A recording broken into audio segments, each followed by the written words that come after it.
Good evening. This is NewsFeed for Tuesday, September 21st, 2004. I'm Blake Berman. And I'm Stephanie Mansour. Tonight on NewsFeed, a woman gives birth to sextuplets, Michael Moore dishes dirt on the president, and more violence in the Middle East. But first up, here's your campus news. For the first time in 35 years, the university will build a new residence on campus for student housing. The announcement coming yesterday during University President Mary Sue Coleman's address to the Faculty Senate will likely solve future problems with student housing, problems like the one university housing is facing right now. With the influx of more than 400 additional freshmen this year alone, university housing was forced at the beginning of the semester to move first-year students into housing usually designated for upperclassmen and undergraduate housing. The newly revealed proposal includes improvements to safety within existing residence halls and calls for at least one brand new residence hall, along with renovations to existing buildings. No details were released as to the location of future buildings or the future building, and they're not even saying where that building will be located, whether it's on North or Central campus, and when construction of that building will break ground. Well, this football season may bring more than just sports entertainment to fans, but also fines to those who leave litter after tailgating. U of M's first game resulted in 33 warnings for litterers and 14 more Saturday. Under the warning, students have 24 hours to clean up a messy yard before the city returns to clean it and fine the owners. Fines begin at $100 but increase with each subsequent offense, reaching as high as $1,000 for repeat offenders. University President Mary Sue Coleman, delivering her State of the U speech yesterday at Rackham Auditorium, talked about everything from Supreme cuts to the Supreme Court. The biggest talking point was the university's budget, which is down $20 million from last year due to state budget cuts. Coleman added, however, that the university is halfway home to its fundraising goal of $2.5 billion, mentioning real estate mogul Stephen Ross's $100 million donation to the business school. You donate $100 million, that's what you get. Coleman also addressed the university's expanding national visibility following the Supreme Court case last year that upheld race-conscious admissions within the law school and university. While acknowledging the school received less applications last year for minority candidates, she admits this is of concern to the school. She also laid out future plans for the school, including a new Spanish website for Spanish-speaking families of students, the building of a new residence hall previously mentioned, and a new building for the School of Public Health. Turning now to local news. On Monday night, 2 women reported seeing a man fondling himself through his clothing and covering part of his face with a t-shirt. The man was hiding between bushes between the houses on the 800th block of Tappan Street at about 11:30 p.m. The women were sitting on the porch and then ran inside to call 911. The man fled before officers arrived. Police believe that this is the same man who had exposed himself to women several times throughout the summer on Michigan's Central campus. Charles Hatch Jr. of Toledo, Ohio, was crushed when he was pinned between an engine and a rail car on Monday. The railroad employee was lodged between the engine of the train and the car when firefighters arrived at the scene. There was no pulse when paramedics tried to resuscitate him. Saline Police Chief Paul Bunton said that the investigation is still ongoing, but the death appeared to be an accident. Hatch, an employee of the Ann Arbor Railroad, was on a train headed to the plant, and it appeared he was trying to detach the train cars when the accidents occurred. Officials from the Michigan Occupational Safety and Health Administration were notified and are still investigating the case. The man charged with robbing an Ann Arbor gas station 2 weeks ago was captured Monday in New Mexico. Rayson Horton had several charges related to the September 3rd shooting death at the BP gas station on Platt and Packard. The victim, Salih Ahmet, was shot while trying to flee the robbery and after refusing to give his car keys to the robber. Horton was arrested without incident by a task force led by FBI agents after tracking Horton through a phone call he made to the probation officer. Authorities are not sure why Horton made the call. Coming up after the break, we'll have your national and international news.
Welcome back, everyone, to Ann Arbor's only local news program, NewsFeed. I'm Stephanie Mansour. In national news tonight, Joe Lockhart, a top advisor in the Kerry campaign, said he talked to the source of the controversial documents pertaining to President Bush's service during the Vietnam War. According to Lockhart, he called Bill Burkett, a former Texas Army National Guard official, on the suggestion of a CBS News reporter. Lockhart said it was a brief conversation of about 3 to 4 minutes and that Bush's National Guard service never came up. Burkett told USA Today that he phoned the Kerry campaign for reasons unrelated to the documents. The White House spokesman, Dan Bartlett, said that collaboration between a campaign and a media outlet is very disconcerting. The White House is calling for John Kerry to hold anyone who is responsible accountable. Lockhart has repeatedly said that there was no collaboration between anyone in the campaign and Burkett, even though he contacted Max Cleland, another prominent advisor and campaigner for Kerry. To a document that actually means something for President Bush, at least in the present right now, President Bush delivered a speech today to the United Nations General Assembly.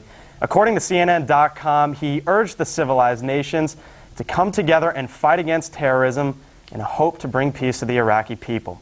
Bush mentioned recent attacks, including the Beslan school in Russia that suffered that terrible terrorist attack a few weeks ago. He voiced their innocence and made it clear that the violence cannot be justified and that justice should be served to those responsible. Although his decision to invade Iraq was not approved by the National Security Council of the United Nations, Bush ignored this fact and instead chose to focus on the plan for the war policy in Iraq. UN Secretary General Kofi Annan addressed the Assembly following President Bush's speech and stated that Bush acted against law, claiming that he should not have invaded the country of Iraq if National Security the Council did not approve. While at the New York University today during his campaign trail, Democratic presidential candidate John Kerry accused Bush of causing instability in America as a result of the unruly situation in Iraq. Kerry introduced a plan that included security and reconstruction to Iraq. To this, President Bush has answered that the administration has done just that. President Bush's campaign trail including visiting Mother Teresa's successor, Sister Nirmala, where he promised health care opportunities and expressed his sympathy for the poor. World leaders conveyed their concerns on trying to find money to help people in Iraq so that they could find the peace. They claim that without the proper funding, nothing like this can be done. While no monetary amount will help comedian Rodney Dangerfield, the comedian went into a light coma a couple of weeks ago while recovering from heart surgery. His wife reported that he is now starting to show signs of awareness. 82-year-old Dangerfield has gone through a string of health problems. In March of 2000, he had double bypass surgery. 3 months later, he underwent an operation to correct an aneurysm. And in November of 2001, he suffered a mild heart attack, and just last year, he underwent brain bypass operation to reduce his risk of having a stroke, recent heart valve replacement.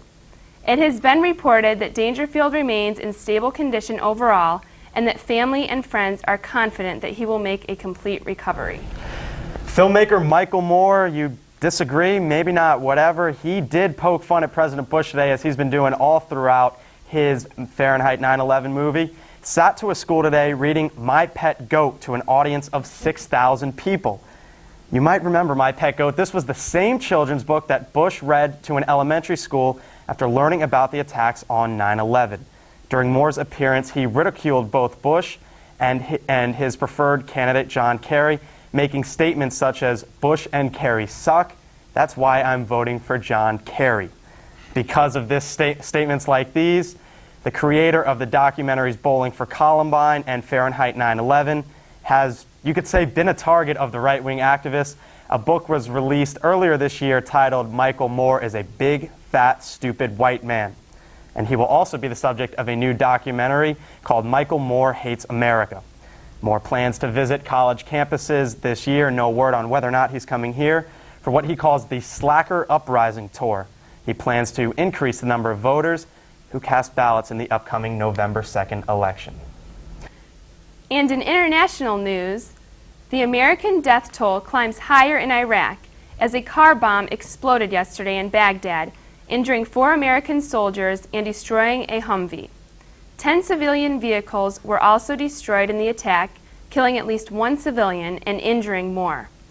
The vehicles were traveling along a road into the Baghdad airport, which is a common scene of insurgent attacks on U.S. forces. The United States estimates that half of the 100,000 Iraqi police are adequately trained. Violence between Shia and Sunni Muslims in Baghdad. A prominent Sunni clerk was murdered this week in Iraq's capital. Violence continues outside Baghdad as well, as an attack on a U.S. military convoy in Sharqat killed 1 U.S. soldier. More have been killed in operations in Iraq so far. Despite all the violence, Iraq's interim Prime Minister Aid Alawi states that elections in the Iraqi government are still scheduled to take place on time. Iran announcing its plans to continue its nuclear program against the wishes of the United Nations. The plan announced this morning in Tehran, the capital of Iran. President Mohammad Khamenei told a large crowd that Iran will pursue peaceful nuclear technology, not atomic weapons. Iran had been enriching uranium for some time now because they say they need it to effectively produce nuclear energy. The International Atomic Energy Agency disagrees and demanded that all enrichment programs in the country end immediately. Programs that do not end, the IAEA could tell Iran to stop it by the UN Security Council, who could impose sanctions on the Middle Eastern country. If Iran is referred to the Security Council, they have stated that they will begin to limit their cooperation with the IAEA. By the Nuclear Non-Proliferation Treaty, Iran is not required to end enrichment programs. The U.S. and its allies state that the country should do so anyways. It's a measure of good faith. Well, death tolls from a devastating tropical storm in Haiti over the weekend have reached over 500 people. Tropical Storm Jean has brought massive flooding and mudslides. The region has been called a disaster area, and the U.S. Embassy has provided $60,000 in relief. 2 more storms are expected in the area in the next few weeks, and it is hoped that the area can be evacuated before more lives are lost. Berlin welcoming the world to the largest private collection of 20th century art, but the celebration is being overcast by a Nazi protest, or a Nazi past protest. The owner of the collection, Friedrich Flick, is accused of making his art public in order to erase the stigma of his family's Nazi history. Flick responded by saying that he would like to separate his family from his artwork and that he will make no excuses for what they have done. Flick's grandfather was sentenced to jail time for war crimes following World War II. Berlin hopes to attract crowds excited to see those upset with these art paintings. However, popularity is already low after Flick's hometown denied an exhibition there. And coming up on NewsFeed, Tim Sullivan will have your local sports, your Ann Arbor sports, your Michigan sports, the highest ranking ever for the men's soccer team. We'll be right back.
Welcome back to NewsFeed. I am Tim Sullivan bringing you your sports.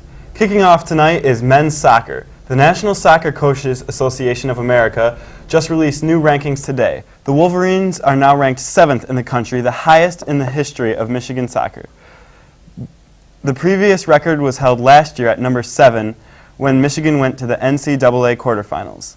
It also helps that Michigan is currently 6-0-0 and only behind UC Santa Barbara and Maryland. The Wolverine soccer team was previously ranked 9th, but this weekend will face their toughest challenge as they embark on a 6-game road trip.